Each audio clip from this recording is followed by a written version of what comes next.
Bago tayo magsimula, I want to ask muna, sino dito ang may computer sa bahay? Siyempre, dapat pala may internet. Computer at internet. May computer ka nga, hindi ka naman nagpakabit ng internet.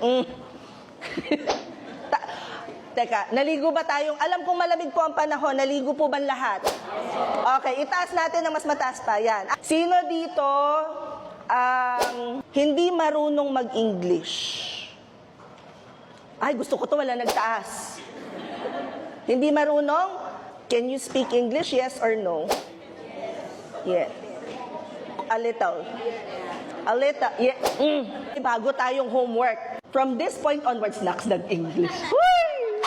From this point onwards, we can do it. Leila. Magtatanong kayo sa katabi. Wala akong pakialam kung yan ay chismis ng tungkol sa kapitbahay ng pinsan ng tiyahin nyo. It should be in English. Ba't kuwari, nag-CR ka. Tapos bigla may nag-text sa'yo sa Facebook. Siyempre, gusto mo ikwento doon sa katabi mo. Paglapit mo ganyan, hey, you know what? Okay yun? Yes? Yes.